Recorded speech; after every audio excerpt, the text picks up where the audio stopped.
The European Court of Justice ruled EU countries must recognize a marriage between EU citizens of the same sex. Serbia's largest oil refinery will have to shut down unless US sanctions authorities approve an operating license by Thursday. 4 more people, including 2 women and 2 men, have been arrested over the Louvre robbery last month, according to the Paris prosecutor's office. EU countries must recognize a marriage between EU citizens of the same sex lawfully concluded in another member state. This is what the European Court of Justice ruled on Tuesday. Refusing to do so is contrary to EU law and infringes the freedom and the right to respect for private and family life, the EU's top court said. It ruled Poland was wrong not to recognize the marriage certificate of a Polish couple who married in Berlin in 2018 and then moved back to Poland on the ground that Polish law does not permit marriage between persons of the same sex.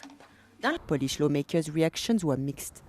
Pytanie jest w tej chwili takie, w jaki sposób miałby się odbyć kwestia implementacji do polskiego prawa. No bo jeżeli to ma przejść przez polskie prawodawstwo, czyli Sejm, Senat i podpis prezydenta, no to nie możemy doprowadzać do sytuacji takiej, już pomijając pewne kwestie takie typowo związane ze swoim takim indywidualnym podejściem do tej sprawy, który każdy z polityków pewnie ma, do tego, żeby łamać konstytucję. Mam nadzieję, że to będzie przełomowy wyrok. Mam nadzieję, że polskie instytucje teraz głęboko się zastanowią, w jaki sposób respektować małżeństwa zawarte poza granicami Polski, małżeństwa osób tej samej płci, bo jednak jesteśmy członkiem Unii Europejskiej. 16 EU countries recognize same-sex marriage in the EU. In addition, 6 more countries recognize civil unions or partnerships for same-sex couples. 5 member states do not recognize any form of official union for same-sex couples. President Alexander Vučić has warned that his country is facing a major crisis. Its largest oil refinery will have to shut down unless US sanctions authorities approve an operating license by Thursday.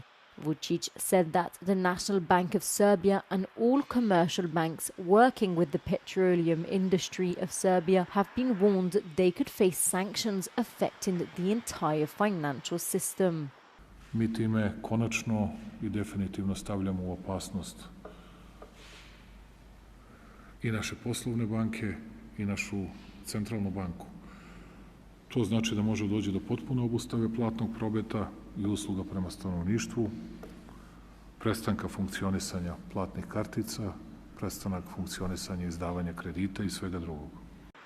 Meanwhile, the National Bank of Serbia announced it will suspend payment transactions with the oil refinery NIS if the company does not obtain a business license by the deadline. NIS is mostly Russian-owned. Because of sanctions on Russia, the company must change its ownership structure to continue operating internationally.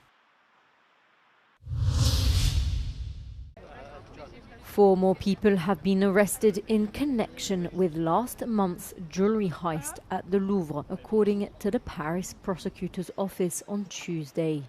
The 2 men and 2 women in custody are from the Paris region and range in age from 31 to 40, said the prosecutor Louvre. The office did not say what role they are suspected of having played in the theft. But according to local media, one of the men arrested was a member of the 4-man team thought to have carried out the robbery. Magistrates have previously filed preliminary charges against 3 men and a woman arrested in October over the heist. It took the thieves less than 8 minutes to steal jewels worth €88 million.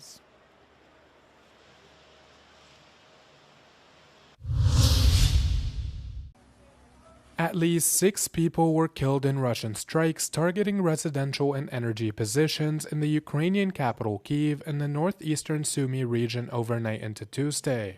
Video footage circulating online showed a residential building in the central Pechersk district and another in the eastern Dniprovsky district to have suffered strikes, later confirmed by Kyiv Mayor Vitaly Klitschko. Ukraine's energy minister noted, without adding detail, that the overnight barrage also targeted some of the country's energy infrastructure.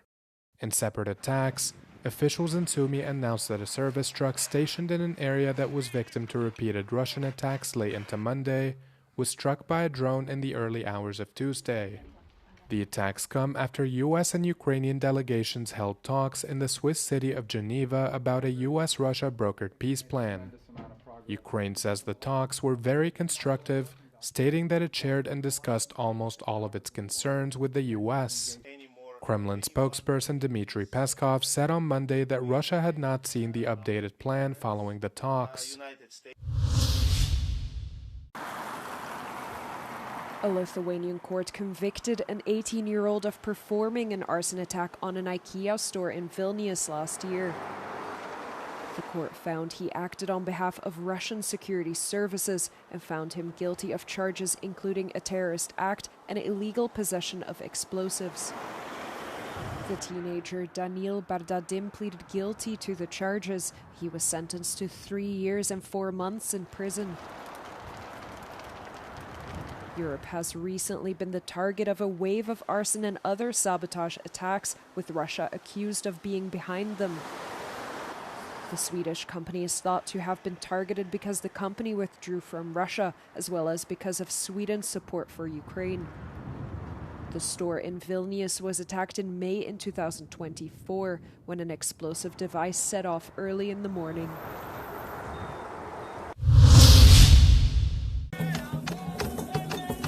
Strengthening a partnership based on shared values.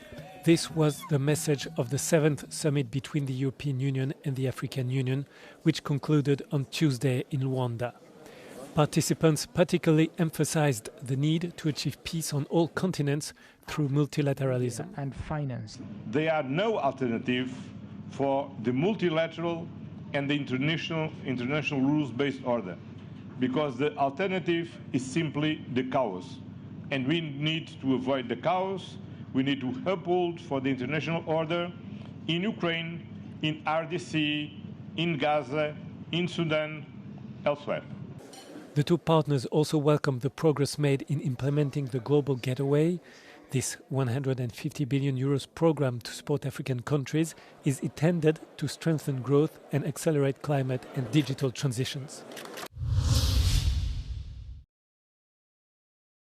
Europe must stand firm by its digital rules was the message sent by Margrethe Vestager, former European Commissioner for Competition. Interviewed by Euronews on the Europe Today program, the Danish Liberal politician called on the EU not to bow to American pressure for weaker implementation of European digital rules. One thing is important, and that is that we have promised Europeans that their services would be safe to use for their mental health, for their democracy as such. And that is, of course, core in any democracy. Vestager urged the EU to stand by its landmark legislation of the Digital Market Act and the Digital Services Act, both approved during the former EU Commissioner's tenure, which lasted between 2014 and 2024. Thank you. Hundreds of travellers have been left stranded as airlines have cancelled their flights after the US issued air safety warnings around Venezuela. The US FAA alert issued last Friday urges pilots to use extreme caution due to the worsening security situation and increased military activity in the region. This has caused widespread cancellations by Venezuelan and international airlines such as Turkish Airlines, Iberia, Avianca and many more. Spanish airline Air Europa, Estelar and Laser announced the suspension of their flights to Venezuela. Over the weekend, other international airlines had already adopted similar measures. The warning comes days after the US designated the drug cartel of the Suns as a terrorist group, a group it alleges is led by Venezuela's president.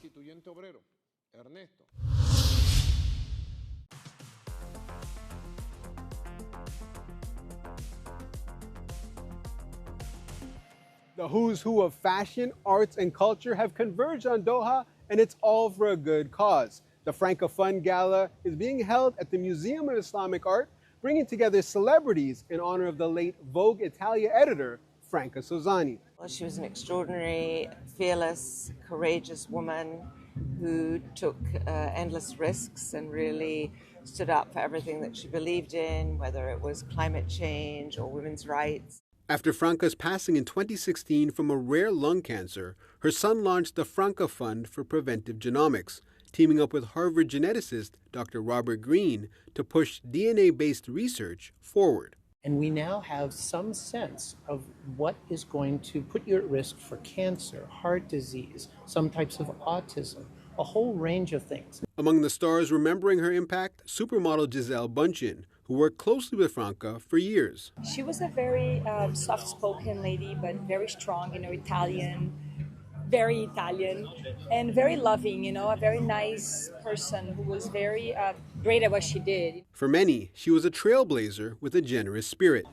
Creating opportunities for models of color that would have never graced a cover, and it had such a huge hand in Vogue Black. The fashion industry, even with me being a model and having the career that I had, I was always kind of intimidated a little bit, but I found her to be so warm and so welcoming, while also being a visionary and edgy and cool. This year's gala arrives in Doha through a partnership with M7, highlighting Qatar's ambition to grow as a hub for creativity, design, and philanthropy. People all over the world involved with fashion, the arts, culture, the sense of oneness. It really is like a tribe, a world tribe. And I think that Qatar, Doha, is really showing the world how to use the arts to bring people together. Adil Halim, Euronews, Doha.